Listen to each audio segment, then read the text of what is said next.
एक बात हमेशा याद रखिएगा, जो गुरु भाइयों को प्यार नहीं कर सकता वह शिव से प्यार नहीं कर सकता।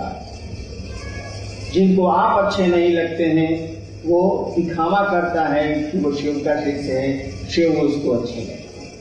आपका दर्द किसी को अगर दर्द नहीं देता है तो वह शिव शिष्य नहीं है, नौटंकी हो रही है।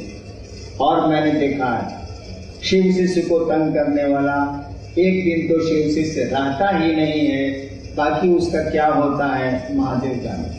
आप भी जानते होंगे, हम भी जानते होंगे, किसी का बुरा भला हम लोग तो कहें, लेकिन जो आपका भला नहीं चाहता है वह शिव का शिष्य तो नहीं ही नहीं है, हो ही नहीं सकता।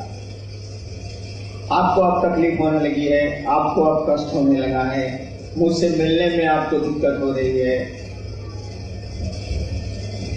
तो मुझको भी अब लगता है कि पानी सर से ऊपर हो गया।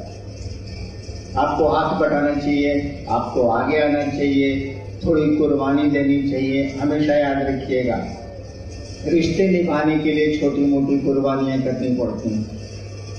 रिश्ते निभाने के लिए छोटी मोटी कुर्बानियां करनी पड़ती हैं, अन्यथा रिश्ते नहीं चलते।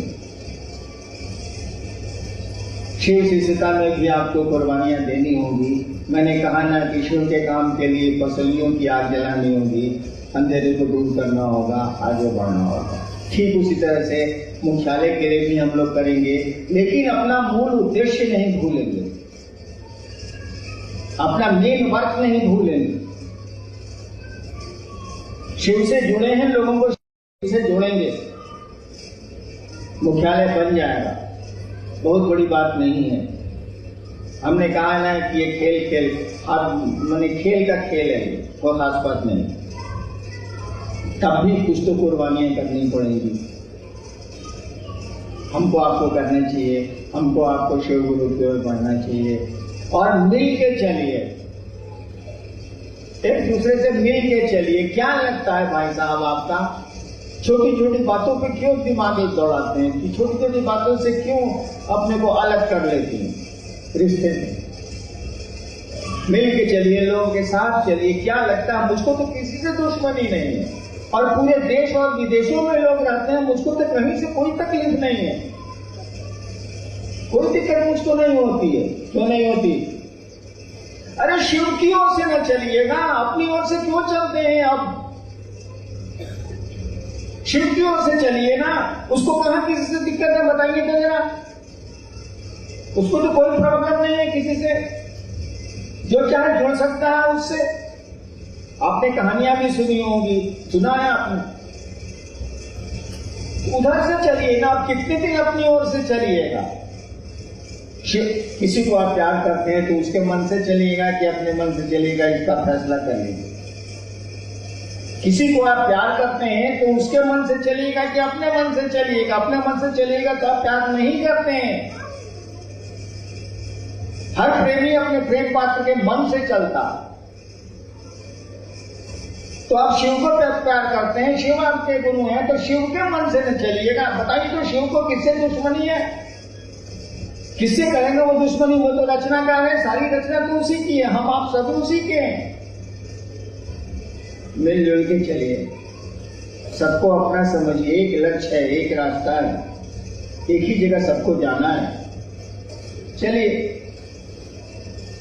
और ऐसा मत समझिएगा कि आप शिव कार्य करते हैं आपको इसका रिटर्न नहीं मिलेगा। रिटर्न आपको मिलेगा।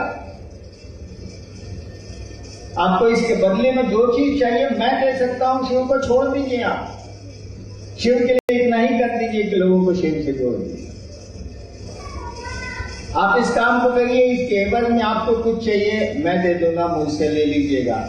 कब दूंगा ये नहीं बता सकता, लेकिन इसका वादा करता हूं कि आपको वापस कर दूंगा।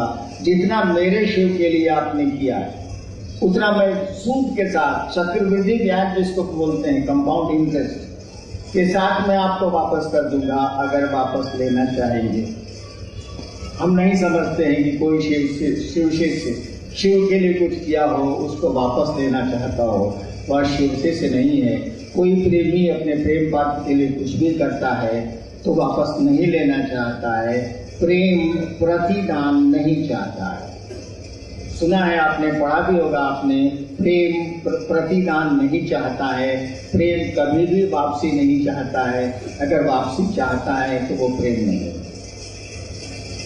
आप काम करें, शिव की ओर चलें। मैंने कहा अगर आप वापस चाहेंगे तो मैं आपको वापस कुछ भी दे दूंगा, जिसके शिव के लिए आपने थोड़ा भी किया है तो मैं आपको वापस कर दूंगा, अगर आपको वापस लेना चाहेंगे। मैं नहीं समझता कोई शिव से ऐसा चाहे। आप चाहेंगे तो मैं वापस कर दूंगा, बहुत कम ही लोग हैं जो ऐसा चाहेंगे। चलिए, आपको प्रणाम।